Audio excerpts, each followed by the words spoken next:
ताज्या आणि सुपरफास्ट बातम्या पाहण्यासाठी स्वराज्य न्यूज मराठीला सबस्क्राईब करा आणि बेल बटन प्रेस करा।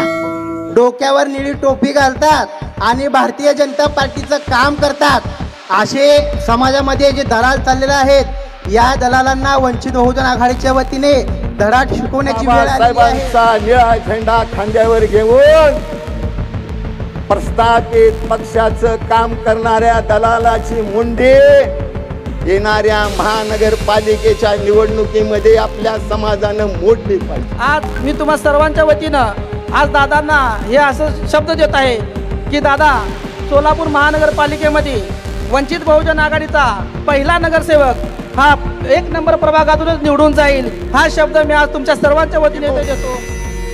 अस्थिविहारला भेट द्यायचं, आतिश भैयाने सांगितलं की अध्यक्ष त्या ठिकाणी लाईट काढलं गेलेलं आहे।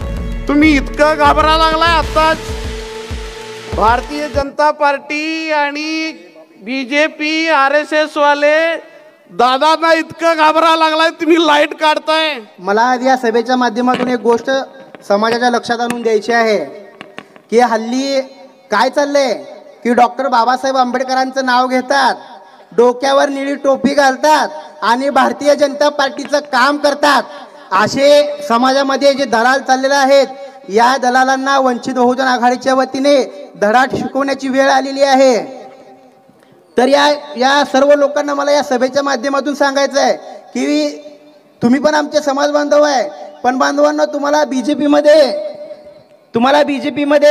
तुम्हाला त्या ठिकाणी कॉन्ट्रॅक्ट मिळेल, तुम्हाला त्या ठिकाणी पैसे कमवण्याची संधी मिळेल, परंतु तुम्ही त्यांचं काम करत असताना डॉक्टर बाबासाहेब आंबेडकरांची चळवळ तुम्ही संपवत आहात, तुम्ही मारत आहात।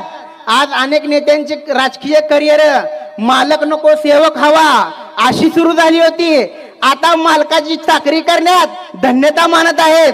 अशा लोकांनाही आपण वंचित बहुजन आघाडीच्या वतीने येणाऱ्या काळामध्ये आपल्याला धडा शिकवायचा आहे। आणि मातोश्री रमाबाई आंबेडकर नगर या भागामध्ये अनेक चळवळीचे कार्यकर्ते आहेत, त्या ठिकाणीही अशी गंभीर परिस्थिती चालू आहे की डॉक्टर बाबासाहेब आंबेडकरांच्या नावाने संस्था आहेत, गौतम बुद्धांच्या नावाने संस्था आहेत, आणि साहेब निळी टोपी घालून भाजप RSSची नोंदणी आपल्या घरामध्ये करून घ्यायलेत। ज्या वेळेस डॉक्टर बाबासाहेब आंबेडकरांबद्दल चंद्रकांत पाटील यांनी अपमानास्पद वक्तव्य केलं होतं, त्या ठिकाणी याच नगरचा कार्यकर्ता अजय मैंदरकीकर यांनी इथल्या आमदाराच्या अंगावर काळं टाकलं होतं।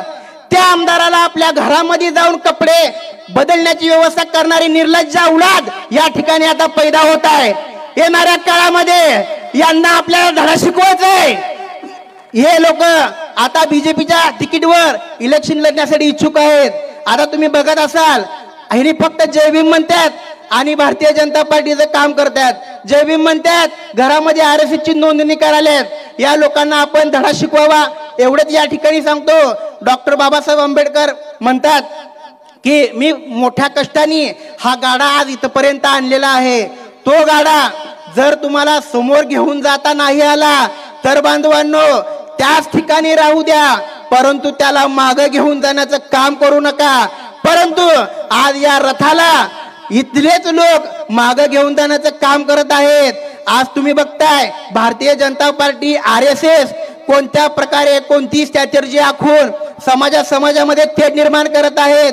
आज SC ST OBC मराठा आंदोलन पेटलं आहे, आज प्रत्येक ठिकाणी जाती अन्याय अत्याचार होत आहे।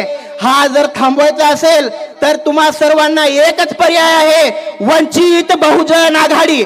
एवढंच मी या ठिकाणी बोलतो आणि थांबतो। जय भीम। वामनदादाचं एक गीत आहे, सांगा आम्हाला बिर्ला बाटा टाटा कुठं आहे हो। वामनदादा म्हणतात, सांगा आम्हाला बिर्ला बाटा टाटा कुठं आहे हो, सांगा धनाचा साठा आमचा वाटा कुठं आहे हो।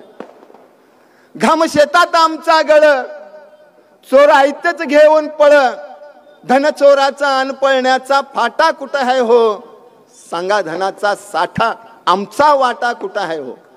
बाळासाहेब आंबेडकरांनी इथल्या प्रस्थापिताला हा प्रश्न विचारला, अरे स्वातंत्र्याला 75 वर्ष झाली, आमचा वाटा कुठं आहे, आणि म्हणून वंचित बहुजन आघाडीची निर्मिती झाली। आणि म्हणून आपल्या समाजामध्ये बाबासाहेबांचं नाव घेऊन, बाबासाहेबांची निळी टोपी घालून आणि बाबासाहेबांचा निळा झेंडा खांद्यावर घेऊन प्रस्थापित पक्षाचं काम करणाऱ्या दलालाची मुंडी येणाऱ्या महानगरपालिकेच्या निवडणुकीमध्ये आपल्या समाजानं मोडली पाहिजे। या रमाबाई झोपडपट्टी या एरियाचा एक इतिहास आहे की या झोपडपट्टीतून एक काळी अशी घटना घडली होती की सोलापुरातल्या एका दिग्गज नेत्याला इथून पळवून लावण्याचं काम इथल्या स्वाभिमानी मतदारांनी केलं होतं। आता हा इतिहास संपवायचा की परत तो इतिहास निर्माण करायचा, याच्यासाठी इथल्या स्वाभिमानी मतदारांनी आता इथल्या भाजपच्या उमेदवारांना इथनं पळवून लावायचं काम करायचं आहे आणि ते सुद्धा आपल्याला हे मतपेटीतून दाखवून द्यायचं आहे। आज मी तुम्हा सर्वांच्या वतीनं आज दादांना हे असं शब्द देत आहे की दादा, सोलापूर महानगरपालिकेमध्ये वंचित बहुजन आघाडीचा पहिला नगरसेवक हा 1 नंबर प्रभागातूनच निवडून जाईल, हा शब्द मी आज तुमच्या सर्वांच्या वतीने इथे देतो आणि इथंच थांबतो। तुमचं संविधान धोक्यात आहे, धोक्यात आहे, धोक्यात आहे म्हणून बाळासाहेबांनी जवळजवळ अख्ख्या जिल्ह्यात सगळ्यात मोठमोठ्या सभा घेतल्या। त्यावेळेस आपणच आपल्याला नावं ठेवलं की बी टीम आहे। आणि आता आपले अजून एक विषय, सुप्रीम कोर्टानं आपला आरक्षणावर गदा आणला का नाही आणला? आरक्षण आता याच्या पुढे एका घरात ज्याला भेटलेला आहे त्याच्या नंतर त्याला भेटणार नाही, क्रिमी लेअर लावला, हे आपल्या कोणाला माहीतच नाही। चाललंय आपलं हे। कधीतरी आपण अभ्यास का सांगतात, कशासाठी सांगतात, कुणासाठी सांगतात, एवढं तरी विचार करा। आणि ह्या सगळ्या सोलापूरमधून, सोलापूर शहराच्या तमाम माता भगिनींना, बंधू भगिनींना सांगण्याची गरज नाही आहे। आमचं पहिला ठरलेलं होतं की अस्थिविहारला भेट द्यायचं। आतिश भैयाने सांगितलं की अध्यक्ष त्या ठिकाणी लाईट काढलं गेलेलं आहे। तुम्ही इतकं घाबरा लागलाय आताच।